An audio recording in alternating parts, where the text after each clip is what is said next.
G'day to all my friends and family, and welcome to Jim's 5am Club. It's Tuesday, I'm not working, got the day off. I've got a couple of weeks off actually, just to recuperate and chill out.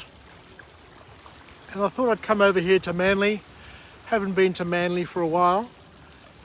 But in Jim's true form, what I've decided to do is to go on a bit of an adventure and discover a little bit more about this beautiful city of Sydney. And I've come to a place which I guarantee very few people know about.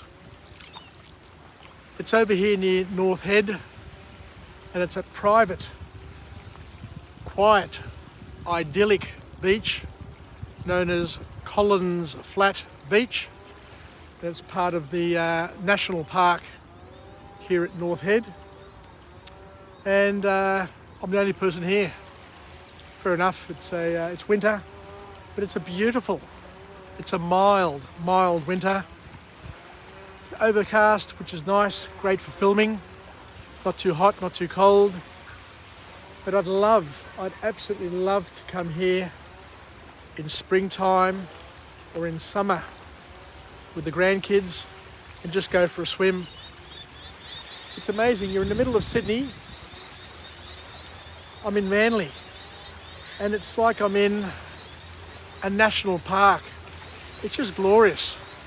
So what I'll do is I'll just do a walk and talk and continue along my way here.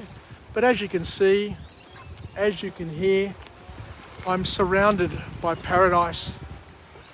There are birds. There's even a little, beautiful little waterfall just trickling over the rocks here. So I might use this as a backdrop for this episode of Jim's 5am Club, because at the end of the day, my objective is very simple. It's to highlight and showcase the beauty of this city of Sydney and to overlay it with a wonderful message, a message of empowerment, a lesson that we can all try to incorporate into our lives so that we can improve our days, improve our skill set, and to live, learn and pass it on. I've got to tell you, this is the closest that you'll get to paradise. It's unbelievable. How wonderful is this place here? And there's another beach further on which I'll go to as well. But as I said, I'll just stop here for a moment and use this little location as my backdrop for this episode of Jim's 5am Club. And the book summary that I want to go through today is entitled What I Learned from Losing $1 Million. And it's a book written by a fellow named Jim Paul, who was a trader who just passes on his experience. Because like everything, people can be examples, or they can be warnings. So examples are people who we try and emulate, and examples are people whose experiences we use so that we can learn to understand what we need to steer clear of.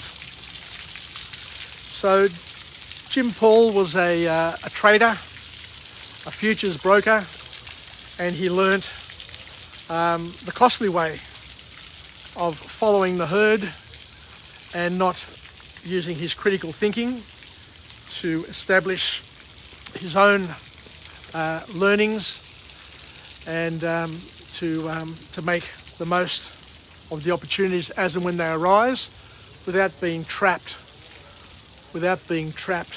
by the challenges that are created, as I said before, by the herd mentality. So what does Jim Paul talk about? This is a lovely place. Could you imagine here in summer, sitting under this weeping, magnificent weeping tree, and just, getting out of the sunlight, and behind you having the beach just stretching out. How beautiful. I'm going to come down here. I'm going to come down here in summer for sure. So one of the quotes that comes out of this book from this author is where he says that smart people learn from their mistakes and wise people learn from other people's mistakes. So there you go.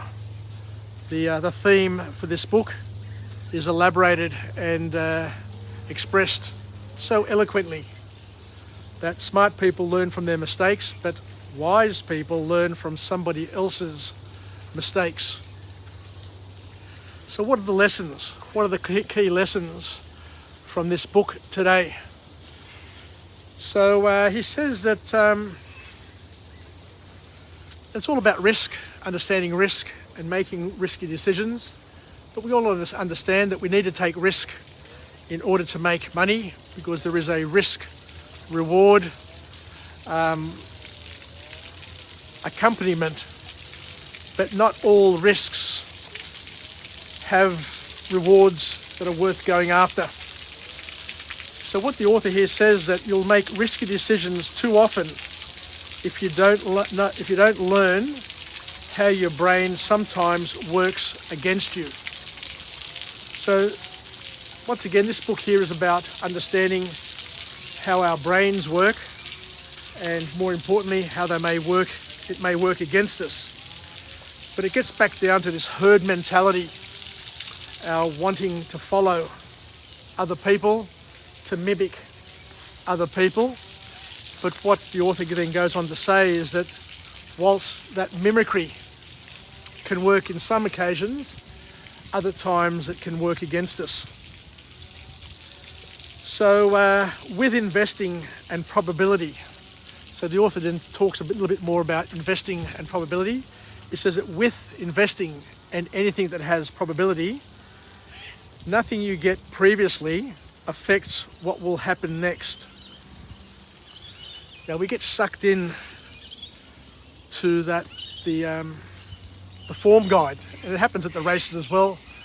You look at the form guide to see what the horse did last time in the race, and you use that as a basis, as a baseline and a benchmark to make decisions in terms of how this horse may perform in a similar sort of race, or a different race on a different course at a different point in time.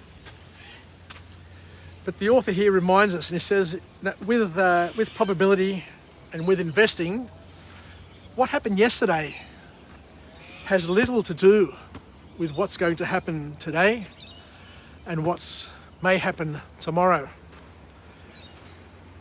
So this is a valuable point. For those who know me well, you probably know that I'm a share trader, and I've been actively trading shares in and out of the market over the past 10 years or so. Had some good times, had some bad times, but we live and we learn. So one of the big lessons that we all learn is that what happened in the past doesn't necessarily mean it's going to happen in the future. So we need to be on guard at all times. And the market shits itself every now and then. Warren Buffett, who I follow and I admire, and who everybody looks up to, says that on average the share market will fluctuate by at least 10% on an annual basis. It just goes up and down, ebbs and flows. And every 3 or 4 years it may shit itself really, really badly and drop by up to 40 or 50%. So what you don't want to do is you don't want to be trapped at that time when the market collapses, especially not to be trapped with big margin loans where you're exposed and leveraged, because that's where you can lose a lot of money. So the author here says that what happens is that your brain looks for patterns, and it looks for patterns in places where they don't exist. I've got to laugh, but I should be crying actually, because with COVID-19, you see people and they're trying to find patterns, trying to find causation at places which simply don't exist. For example, people get a COVID-19 vaccination and they die for some reason. People die all the time. People die all the time. So when you're vaccinating a lot of elderly people, a lot of people who are frail, people who are in nursing homes, then people are going to die. They're going to die, an hour after they get the vaccination, they're going to die a week later. But to try and convince yourself that that's caused by the vaccine and just not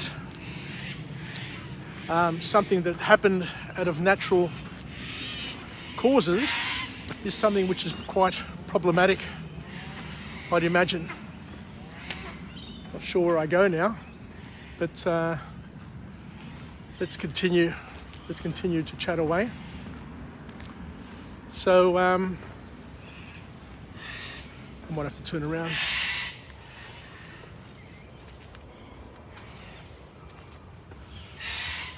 So where's this leading us? What's it telling us? What's this basically saying is that our brain looks for patterns, and those patterns that it's looking for may not be valid patterns. For example, in a horse race has a start and an end. So you can either win or lose your bet. That's a given, that's understandable. But when you're investing in the share market, for example, when you're investing in the share market and it's a continuous race, then what we need to understand is that the risk increases exponentially as you continue along the path, because things can continue to increase, they can level off, or they can drop and continue to drop.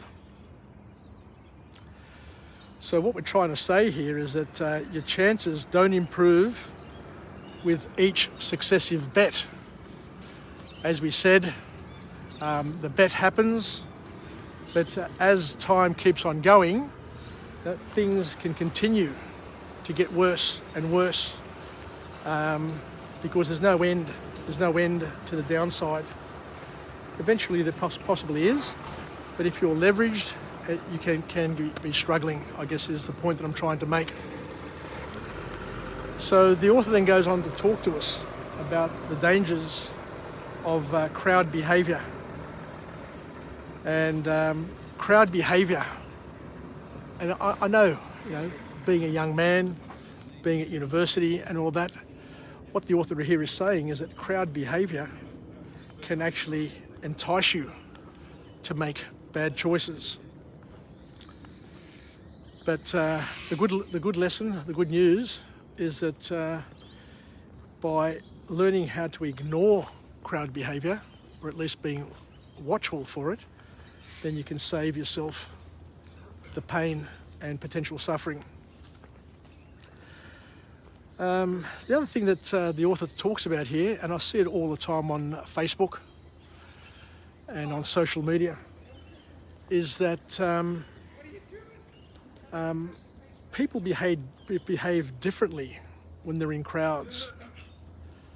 And the author here says an example of that is when you're at the football.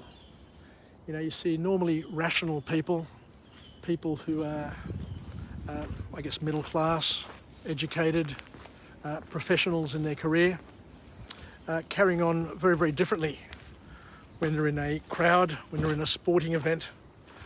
And as the author says, you see people yelling at the referee, and then you just scratch your head and you say, well, what's the benefit what's the benefit of yelling at the referee? Because it's simply not going to make any difference whatsoever. So here in itself is something which is important, an important lesson, where the author just reminds us that when people are in crowds, they behave differently. They don't behave rationally. They behave based on emotion, based on feeling, based on how they're influenced by others. And the same thing happens in an investment market where the crowd, I remember when I was younger, I used to go to the races. And after a while, I started to learn that there were some big punters at the races. One of the fellas that I remember, his name was Jim Farmakis. He used to come to the races back in the days when it was all cash. And his pockets, every single pocket, would be bulging with wads of $50 notes, of $20 notes. I forget what the currency was back there in the late 70s, but it was just wads and wads of cash. And wherever he would go, people would follow him, thinking that he knew better than anybody else which horse was going to win the race. And I too used to get sucked into this. I used to follow the money and just follow where the big punters were going. But at the end of the day, I learnt that the big punters didn't know anything more than the small punters. And I ended up losing probably more money following where the big mugs, were throwing their money. So the author here says, and makes a very, very valid point, that people love mimicking. But the contagiousness of these actions can also make them dangerous, especially when fear is the motivator of these actions. So some people are motivated by fear, and what that does is it can be contagious. You know, you get one person panicking, and then before you know it, and I know I can see it within a group, I can see it within a family environment. You know, if a parent says something and signals a fear, then all of a sudden the kids, they get anxious, and other people start to think about that fear and start to worry. So fear mongering, being a fear mongerer, is very, very contagious. And we've all got friends who are fearmongers or fearmongers. I forget what the correct word is, but they're the ones who are always focusing on the negative and scaring the living daylights out of the rest of us so that we can't make rational decisions, we can't make investment decisions. They're the sort of people who will encourage you to either do nothing or to not invest when the market shits itself and the prices of shares are at supreme discounts. But it's the sort of thing that we need to be aware of, that there are people, there's the media, and people do it on purpose. I'm sure that there are people out there, there are hedge funds out there who love leaking negative information just to scare the markets so that they can make money by shorting stocks and shorting commodities. It's a bit of a game, but we all need to understand how it's played. So this whole aspect of mimicry is important. So I guess the big call to action is to be careful in terms of who you choose to listen to, who you choose to mimic. Because what happens is that